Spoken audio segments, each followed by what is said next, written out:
Dawn Newsom and the broadcaster and writer Edward Adu with us this morning. Very good morning to both of you. Nice to see you both. Good morning. Bright and alert at this very early hour. Good to see.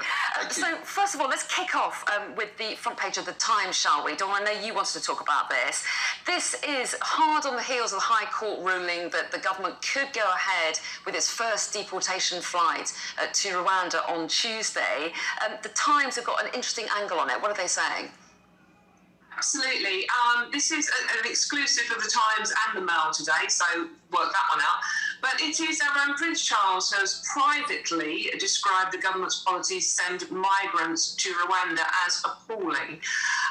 Prince Charles is particularly upset at the moment and frustrated by Boris Johnson and Priti Patel's asylum policy, as he's due to represent the Queen at a Commonwealth Heads of Government meeting in Kigali in Rwanda, which is the capital of Rwanda, later this month.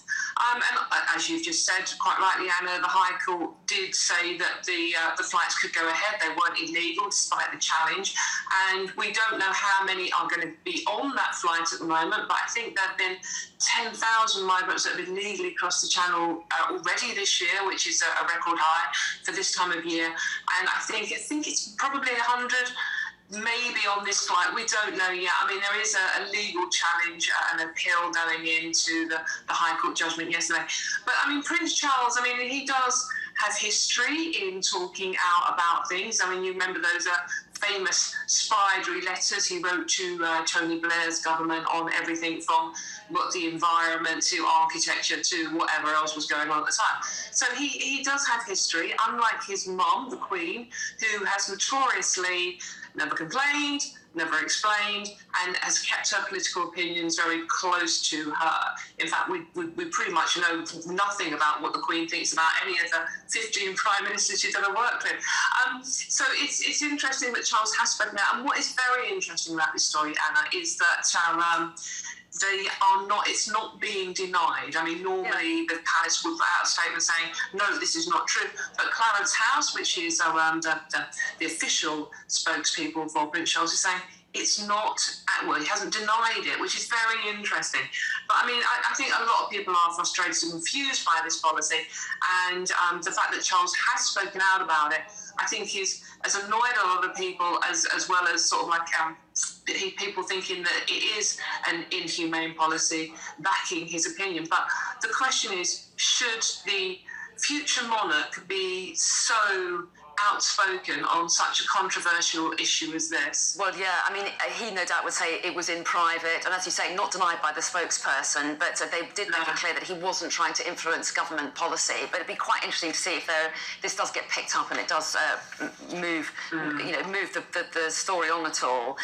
Edward, let's move on to another story that's made a couple of the front pages, actually. You've picked out the Daily Telegraph's take on it, and this is a plan we're told we're going to hear more about on Monday. Boris Johnson taking a look at the way we grow our food in this country. And there are so many issues around this subject, aren't there? We've got all the food security issues because of the war in Ukraine, but also rising prices, which is really hitting people hard at the moment.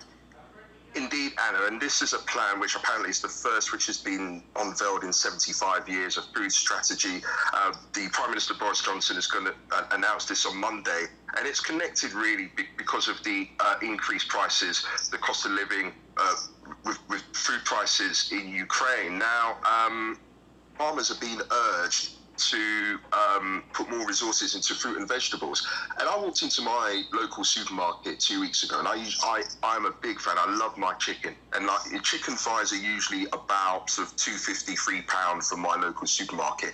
It's up to nearly £5. Now, for me to think twice about possibly buying sort of 2 or 3, you've got to think about families, on the breadline who are struggling and who can't even afford to buy a pack of chicken thighs. Now, it's the story also talks about there's going to be eligibility for seasonal migrant for workers, for visas, and also there's a proposal for schools, prisons and hospitals to be required to offer a vegan meal option. So it's beyond the strategy of trying to get farmers to do more. But again, I think most people will be questioning, how's this going to be done and how is it going to bring the cost down? Because it's not just about the cost of food.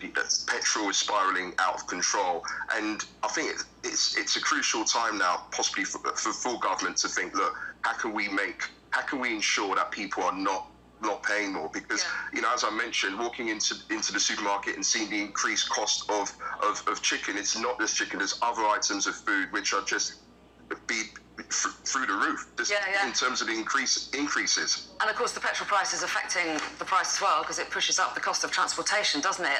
The Guardian doesn't seem very impressed with this, though, does it, Dawn? I mean, Edward outlined some of the plans. They say that the strategy could have gone a lot further, and the question, I guess, is how immediately is it going to make a difference to the prices, because people are suffering right now? Well, this is the problem. I mean, this is a white paper that Edward has quite rightfully pointed out is due to be unveiled on Monday. The Guardian is obviously going to be very critical of Boris Johnson and the government. That is what they do. And they are saying that the PM's food strategy is a huge missed opportunity. Now, the government commissioned restaurateur Henry Dimbleby to make recommendations about what we could do with the inflation, as Edward said, the price is going up. And he made recommendations that said sort of like, we need to tackle expanding free school meals and a 30% reduction in meat and dairy consumption in this country. Now, the Guardian is saying that the white paper are ignoring all of these things. There's no mention of the soaring cost of food, childhood hunger, obesity, or the climate emergency. Guardian's word, not mine. And so the Guardian are saying that more needs to be done, as you quite rightly say, more needs to be done now, Anna. I mean, the Which survey recently has proven that 300 basic food products have risen in price by more than a fifth over the past 2 years. Now, obviously, we've had the pandemic and the war in Ukraine has literally halted their own grain supplies. I mean, Putin is literally starving the world as part of his policy. So, I mean, this report comes out and it's saying that, we are going to use more. 57% of British produce comes from 33% of agricultural land. So the government is saying that we need to use more of our own agricultural land, which is a good thing.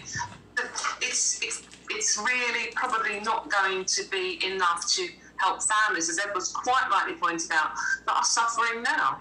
Okay, and of course, we may see more and more of these kind of announcements, Edward, can't we? As Boris Johnson is trying to move on, as he says. He says after the confidence vote this week, he wants to draw a line and try and get people back on side. And the eye picks up on this, doesn't it? Business as usual. Yeah, he says business as usual, absolutely.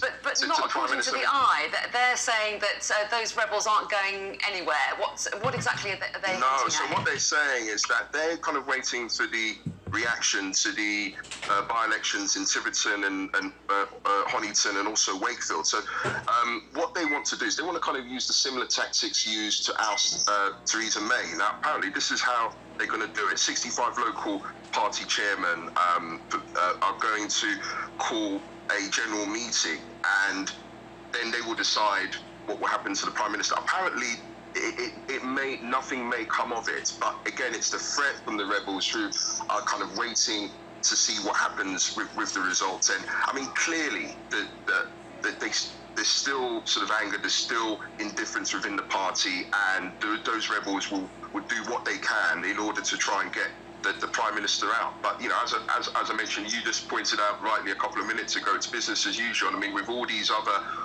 policies in place, obviously the Prime Minister earlier in the week talking about the right to buy, the initiative to try and to make sure that people who are with housing associations, to make sure that, I think he's trying to do everything in his power to ensure that, look, it's business as usual. We've got to move on. The vote of no confidence, I'm in. We've got to keep moving. Okay, and a quick look at the Express, shall we, before we go, Dawn? Just got time to talk about how more and more people are thinking, do you know what, I'm not going to bother going abroad. There looks like there's such chaos at airports. I'm worried about my flight being cancelled. I'm going to have my holiday at home.